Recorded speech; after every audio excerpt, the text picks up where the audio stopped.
솔로몬이 드디어 성전을 다 건축하고 나서 이제 이스라엘 백성들을 모아놓고 그들에게 아주 필요한 그 연설을 하는 장면이 오늘 본문에 나와 있습니다. 그 연설 가운데 첫 번째는 뭐냐? 그 14절을 보면요, 얼굴을 돌이켜 이스라엘의 온 회중을 위하여 뭐하니? 축복하니. 왕이 축복을 했어요. 여러분, 우리가요 돈 들지 않고 다른 사람을 기쁘게 하고 또 자신도 복을 받을 수 있는 가장 좋은 건 뭐냐? 축복을 많이 하십시오. 축복. 따라서 합시다. 축복하는 사람. 축복하는 사람은요, 자신도 복을 받고 또 그 복을 상대방도 받게 됩니다. 또 상대방이 그 복을 받을 만한 그릇이 되지 못하면 그 복이 나한테 다시 오는 것이 성경의 원리입니다. 여러분, 우리나라는요 6.25 사변 전후로 해서 유교 사변이 끝난 다음에 전 세계에서 몇 번째 가난한 나라였는지 아세요? 그때 당시에 국가라고 하는 이름을 가지고 있는 나라가 162개였어요. 근데 몇 등 했게요? 161등 했어요. 뒤에서 2등, 앞에서 161등. 얼마나 가난했는지 몰라요. 여러분 생각을 해보세요. 남과 북이 폭탄으로, 전쟁으로 완전히 초토화가 되어지고 산에는 전부 민둥산이고 말이죠. 정말 우리나라는 뭐 땅을 캐가지고서 꺼내 먹을 것도 없었고 아무것도 없는 정말 세계에서 가장 가난한 나라 가운데 하나가 우리나라였어요.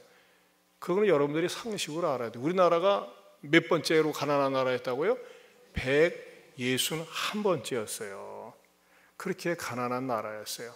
근데 정말 우리 기성세대들, 우리 어머님, 아버님 세대들이 정말 열심히 일을 하고 지금은 뭐 이렇게 보니까 오늘도 뉴스 보니까 벌써 그 충청도 어느 지역에서는 말이죠, 외국인들을 갖다가 인력을 수입해 가지고 그 사람들에게 3개월 동안 일거리를 주는 그런 것을 시행한다고 그래요. 요즘 사람들이 말이죠, 아무 일이나 안 하려고 그래서 그렇지 옛날에는 아무 일 자체도 없었어요. 여러분, 옛날에 제일 많았던 일 가운데 하나가 뭔지 아세요? 지게꾼이에요. 지게꾼. 요즘 지게꾼이 없어요. 그렇지 않습니까? 지게 접으신 분들 손 들지 마세요. 참 고생 많이 했어요. 그런데도 불구하고 우리 기성세대에서 말이죠, 어떤 일을 했습니까? 대통령이 어떤 운동을 전개했어요? 새마을 운동을 했어요. 새마을. 새벽종이 울렸네, 새 아침이 밝았네. 그냥 새벽마다 말이죠, 그 노래 들으면서 일어났어요. 근데요, 여러분, 새벽종이 울렸네는 원래 교회종이에요. 무슨 동네에서 종 치는 데가 있어요? 교회에서 치지. 그게 유태영 박사를 통해서 말이죠, 아이디어를 얻은 거거든요.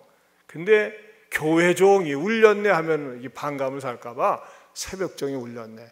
교회의 영향을 받고 말하자면요, 새벽종이 울렸네, 새마을 운동이 일어났던 거예요.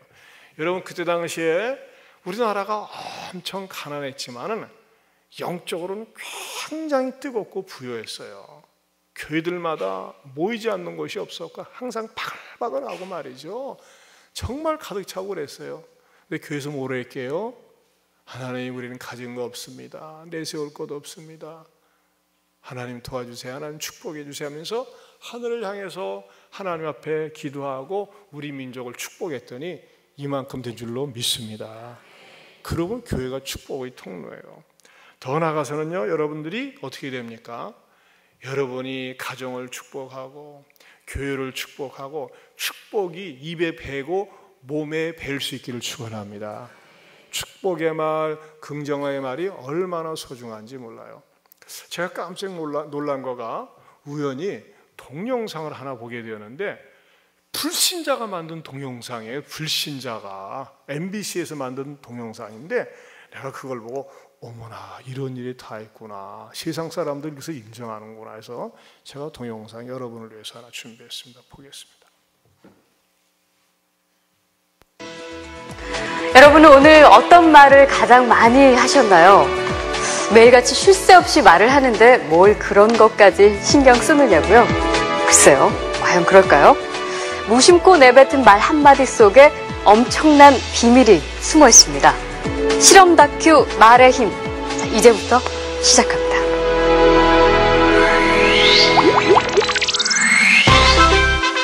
여기 막 지은 쌀밥이 있습니다. 그리고 각각의 병에 좋은 말과 나쁜 말을 붙이면 실험 준비는 끝입니다. 안녕하세요. 아, 네, 안녕하세요. 네, 부탁드립니다. 이게 뭐예요? 앞으로 한 달 동안 네. 한쪽 병에는 좋은 말씀을 좀 해주시고요. 그리고 한쪽 병에는 듣기 싫은 말씀을 좀 해주세요. 아, 뚜껑을 열고요. 알아들을까요?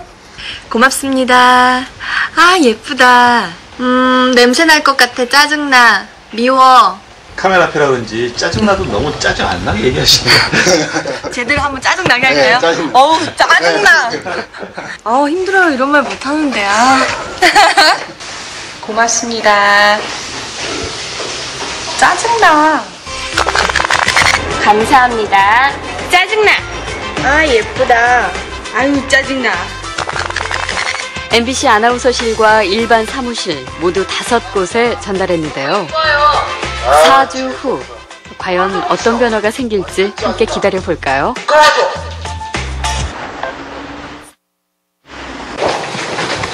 안녕하세요. 맡긴 물건 안녕하세요. 찾으러 왔습니다. 아, 맡기신 물건이요? 이거죠? 그리고 여기요. 두 눈을 믿기 힘들 정도로 차이는 분명했습니다. 고맙습니다는 예쁘잖아요. 하얗고 뽀얀 곰팡이가 많이 생기긴 했는데 하얗고 뽀얀 곰팡이가 있고요. 이거는 좀 짜증나는 곰팡이가 생겼다 할까? 이 붙은 이름 그대로 따라간 것 같아요. 좋은 말을 들려준 쌀밥에선 구수한 누룩 냄새가 났지만 나쁜 말을 들려준 쌀밥은 썩어버렸습니다.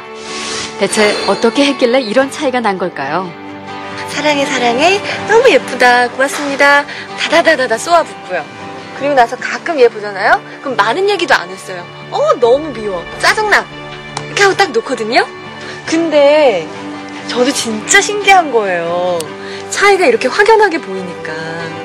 저 사실 처음 이 실험 의뢰를 받았을 때 반신반의했거든요. 이 말 한마디로 이렇게 차이가 생길까. 근데 눈을 딱 보니까 저도 사실 좀 안 믿겨지고요. 신기하죠.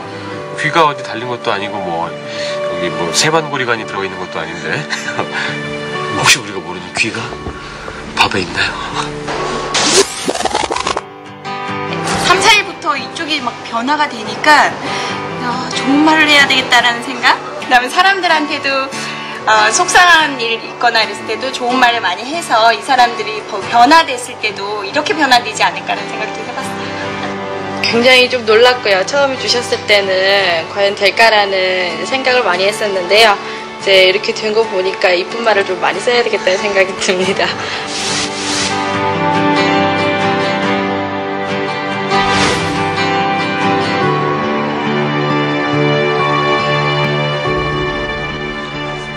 밥풀이 한 달 동안 겪은 일을 기록한 사진인데요.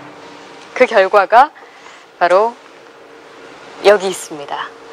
단지 좋은 말과 나쁜 말을 들려줬을 뿐인데 보이시죠? 이렇게 색깔이 확연하게 구분될 정도로 다르게 변해버렸습니다. 이게 만약 밥풀이 아니고 우리의 가족이나 친구 혹은 직장 동료였다면 어땠을까요? 건강한 파동과 밝은 에너지를 전해주는 말의 힘을 새삼 깨닫게 됐습니다.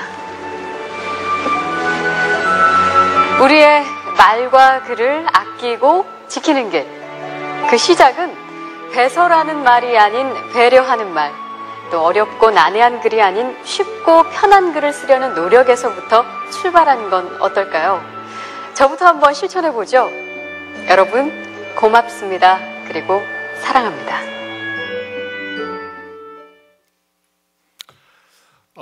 믿지 않은 사람도 이렇게 말의 힘에 대해서 여러분들이 궁금하면 집에 와서 밥그릇 놓고 한번 해보세요. 네, 그렇죠? 네.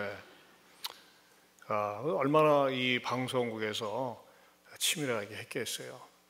자, 우리 옆에 분들에게 축복의 말 합시다. 내 옆에 있어서 감사합니다. 하나님 복 많이 주실 거예요.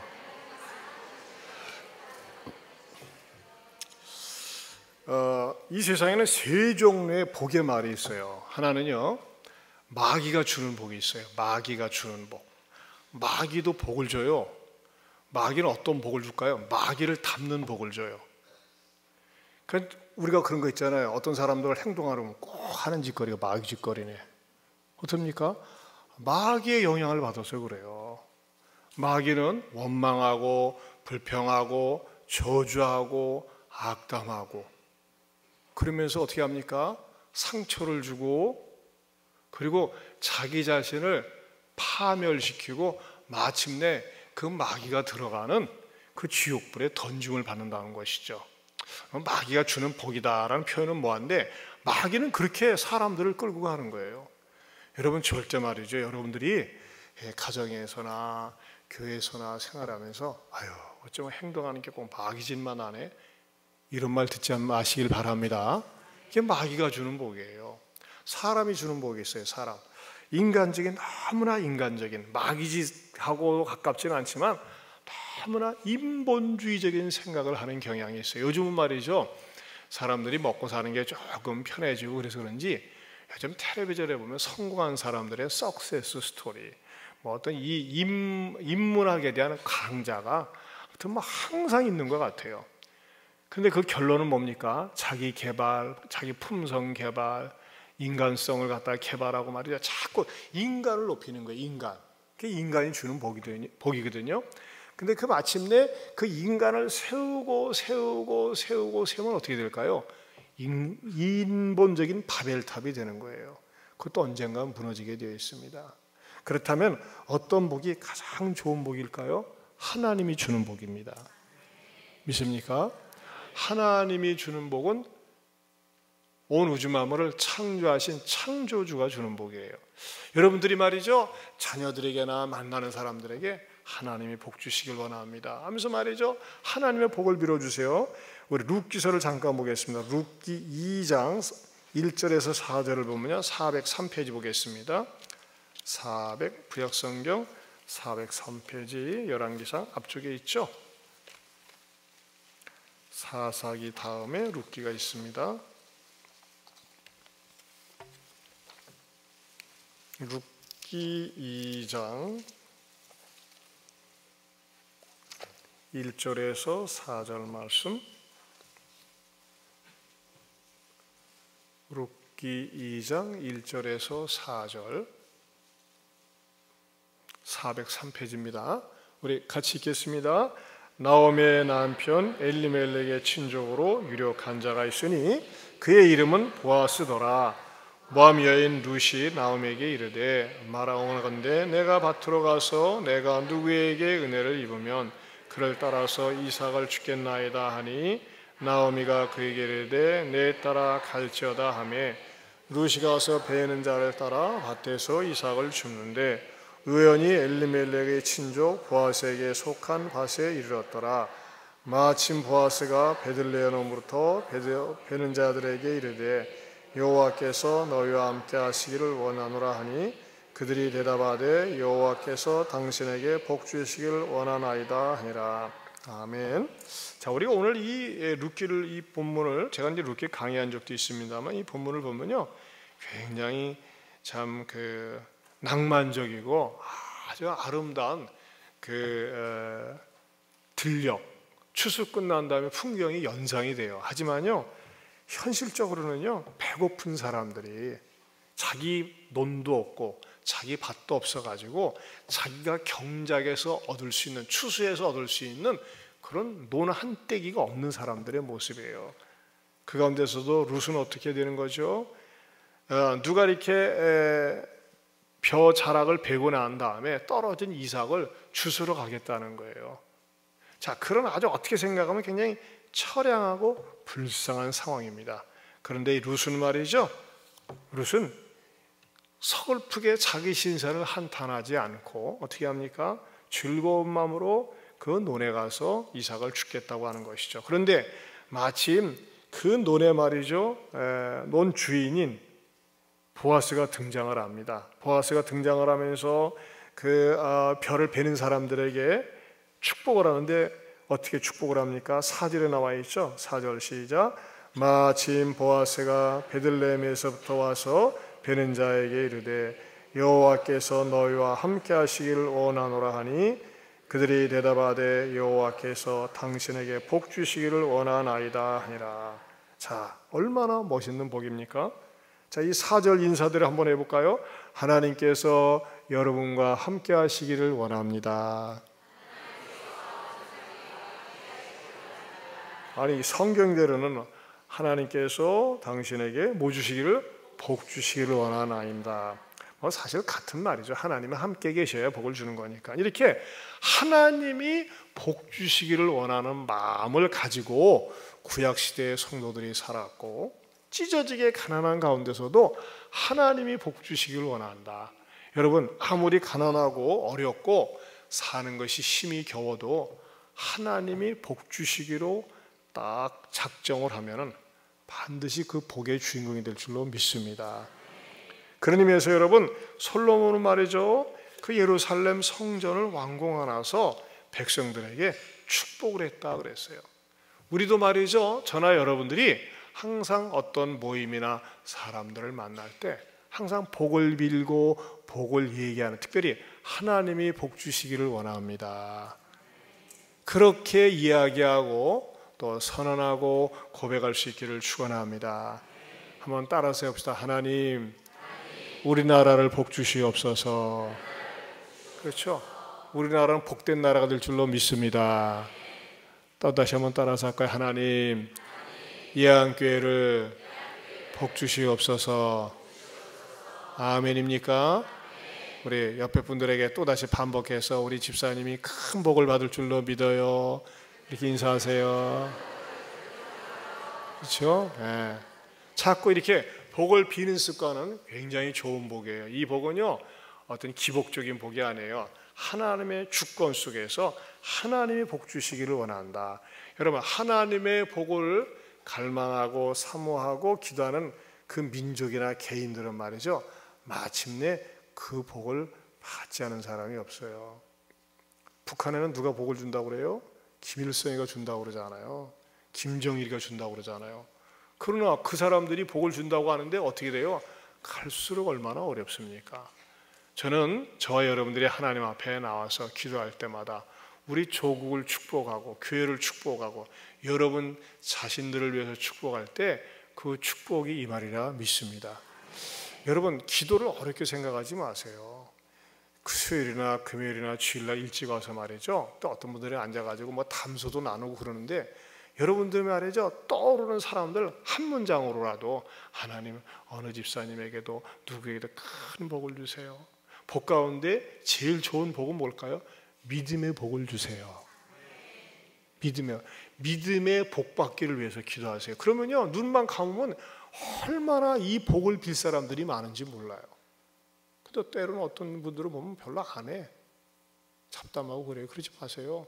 여러분들 눈을 감고 말이죠, 믿음이 없는 사람들, 신앙이 약한 사람들을 위해서 계속 믿음의 복을 비는 거예요.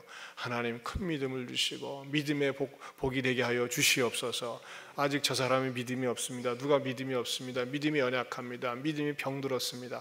이 믿음의 복을 위해서 간절히 기도할 때 어떤 현상까지 나타날까요?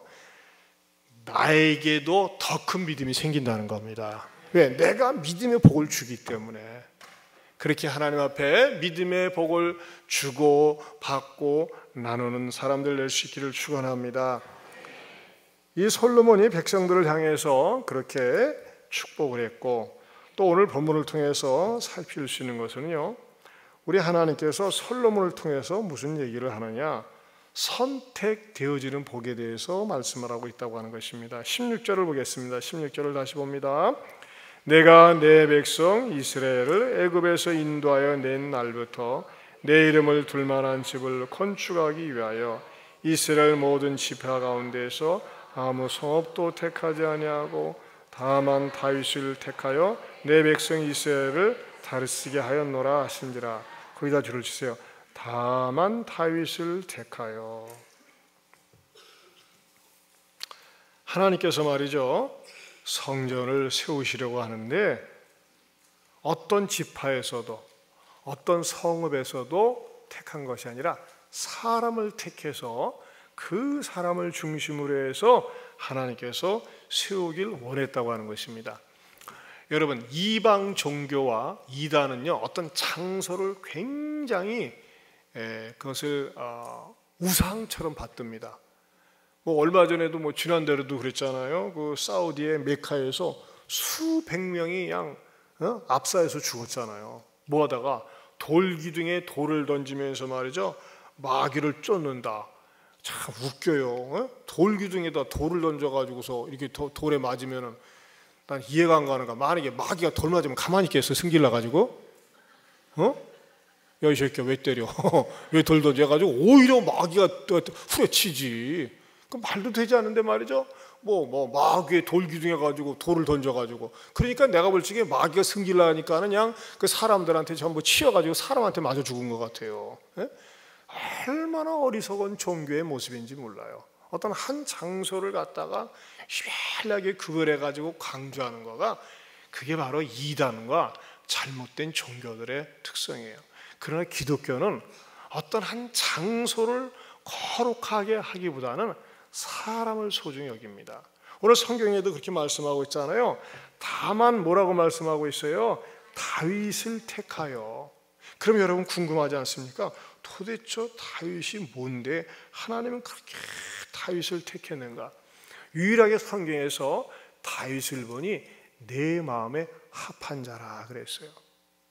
여러분, 저는요, 저나 여러분이 신앙생활하면서 마음에 소원이 있다면 하나님, 나도 이왕이면 하나님 마음에 쏙 드는 사람, 하나님 마음에 합한 사람 되기 원해요.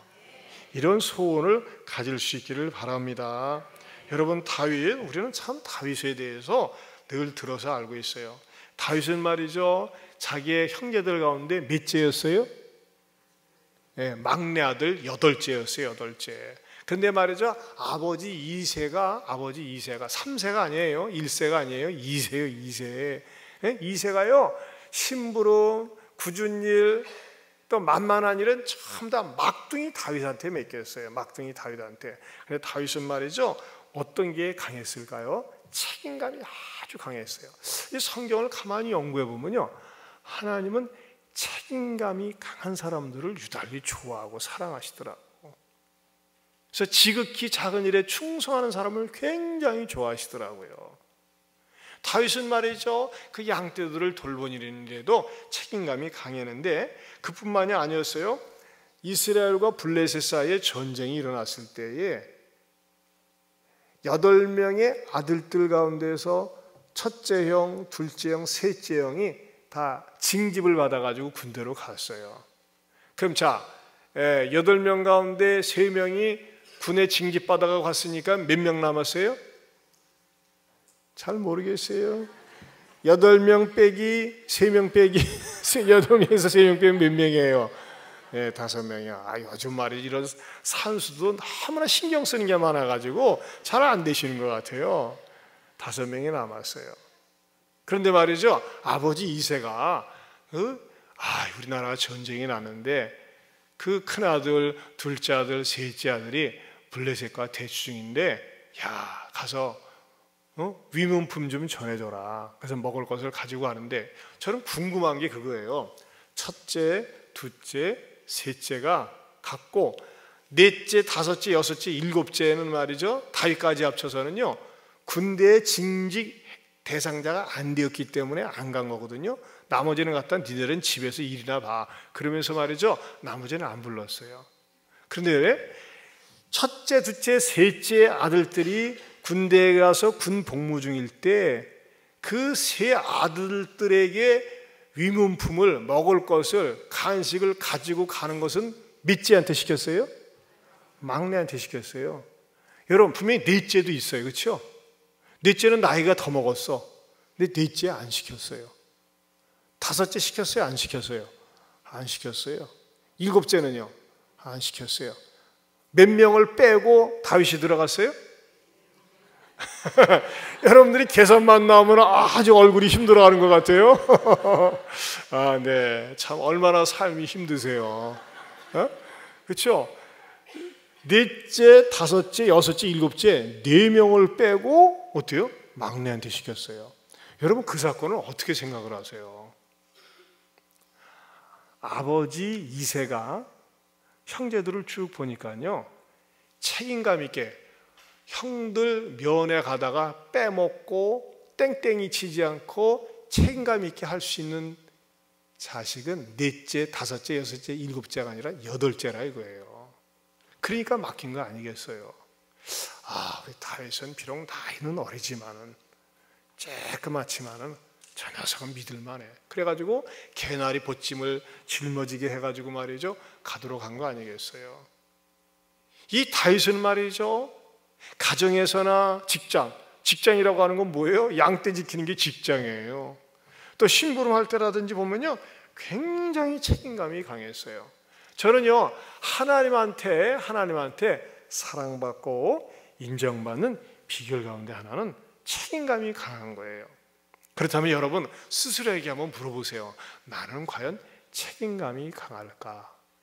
한번 따라서 해보세요. 나는 책임감이 강할까?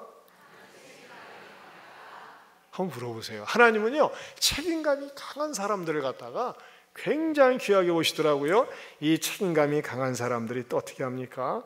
하나님의 일을 하는 데 있어서도 책임감이 강하다는 거예요.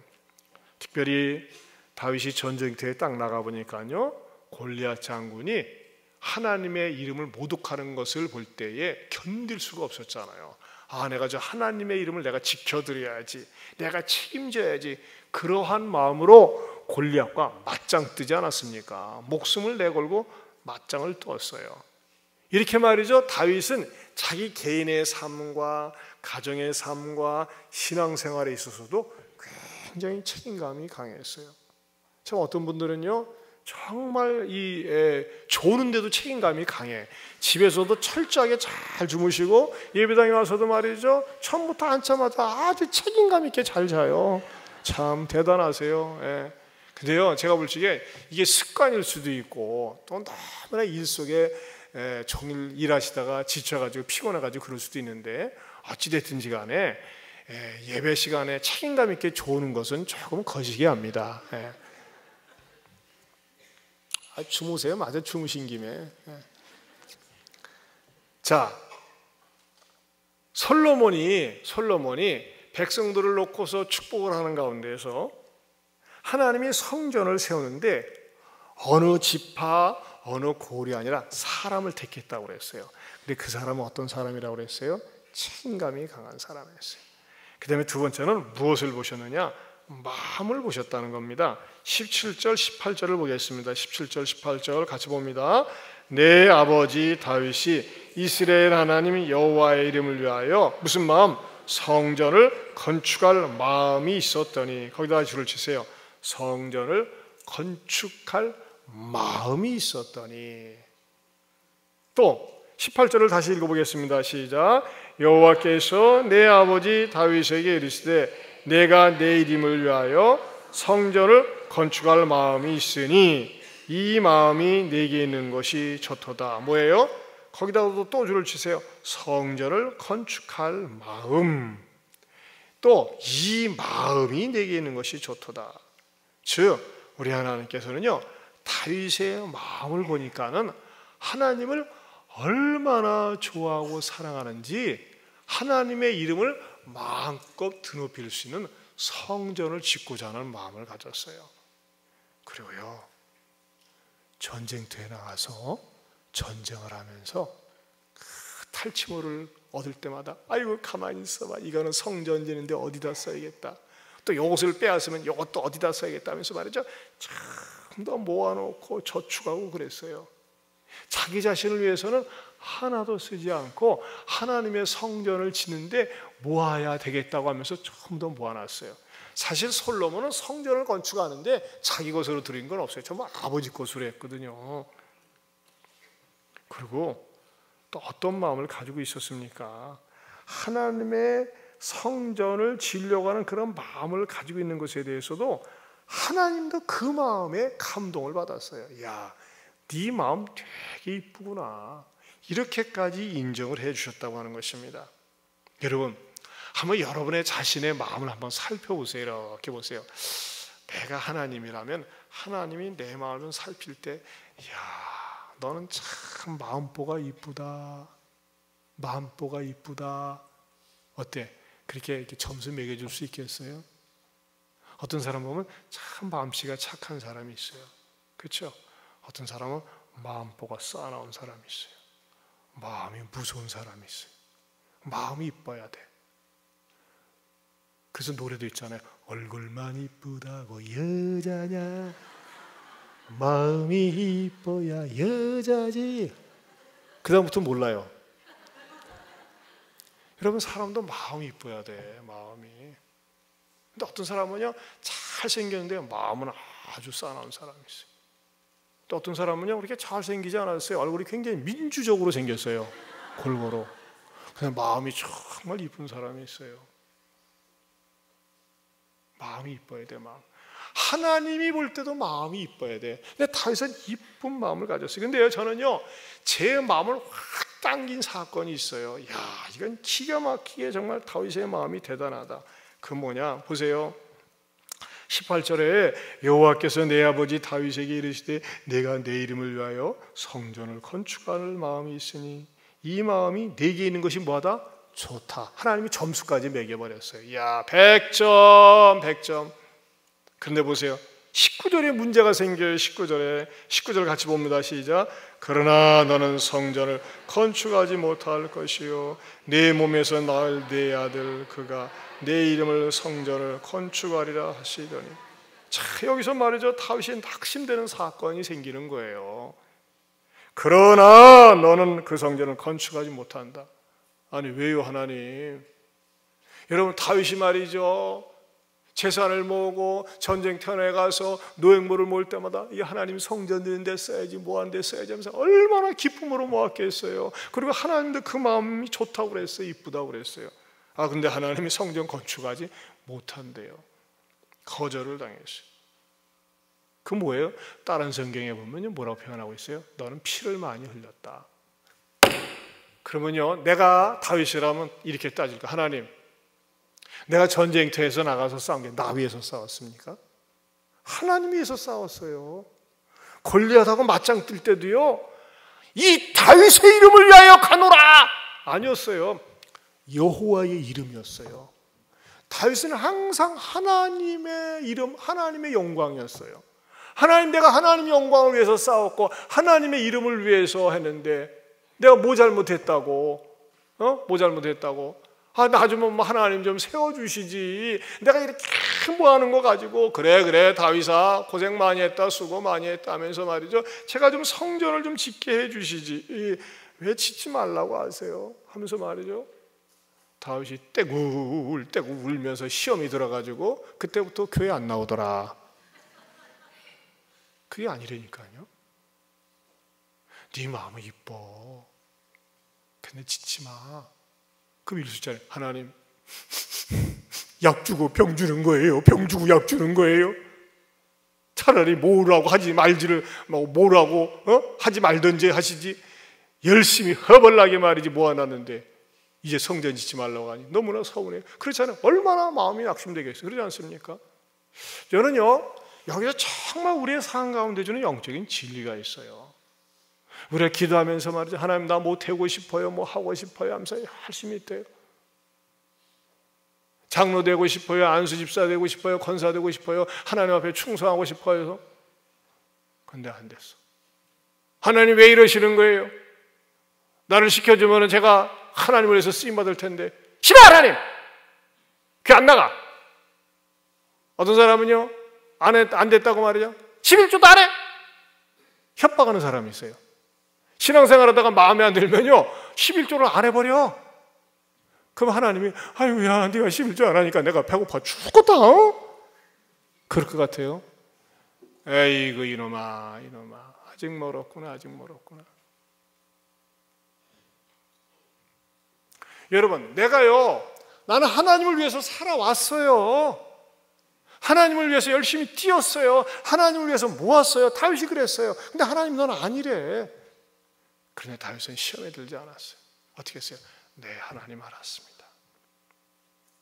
야, 저는요 하나님 앞에 거절당했는데도 감사하고 거절당했는데도 변찮은 그 다윗의 모습이 너무나 멋지다는 거예요.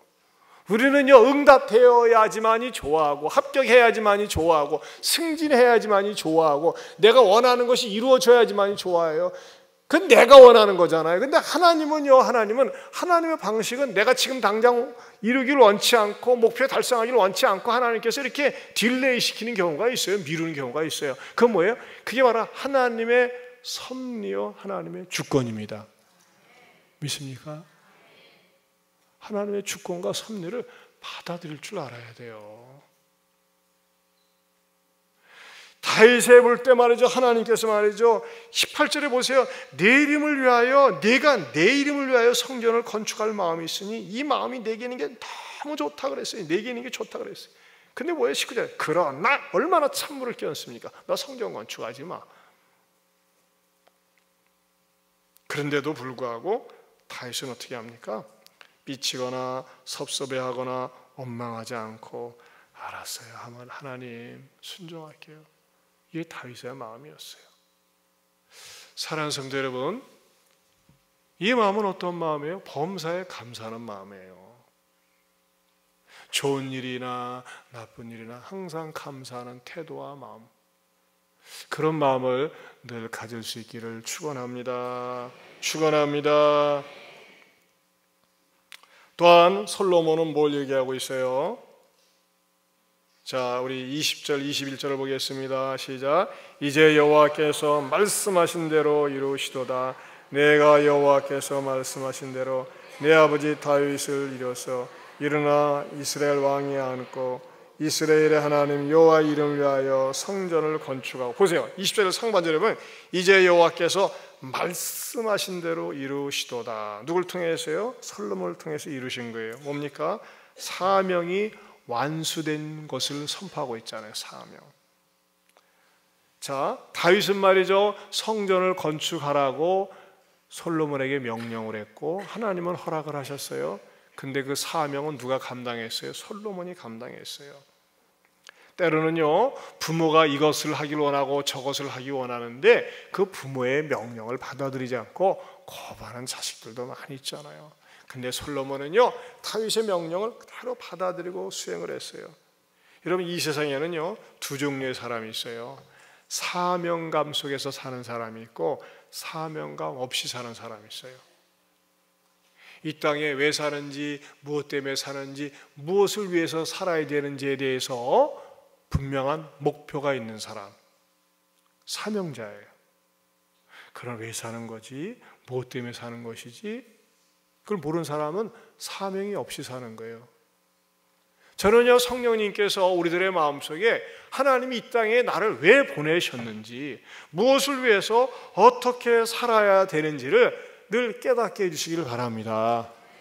여러분이 가지고 있는 직업, 공부, 은사, 실력, 그런 모든 것들을 뭐예요? 하나님 영광을 위해서 쓰고 또 복음을 전하기 위해서 쓸 때 그것이 바로 사명자의 삶이 되는 줄로 믿습니다. 사명이라는 게 무슨 뜻이에요? 사자, 심부름 받은 생명이 사명이에요. 보낼 사자 아니에요?